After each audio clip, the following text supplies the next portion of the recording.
Blizzard Michael, and it continues. This is Justin's first time going out to snow blow during this snowstorm. As you can see, we've gotten about 1.5 feet of snow.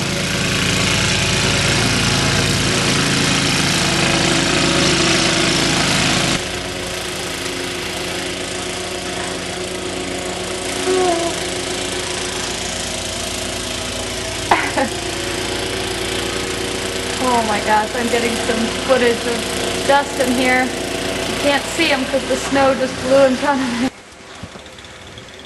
What do you think of Minnesota right now?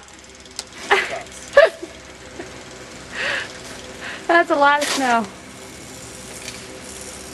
Our front door won't open.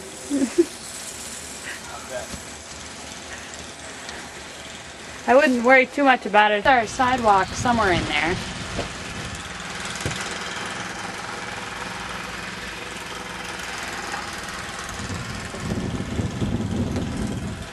There's the great shoveler up to his waist. Clouds coming through, that was exciting.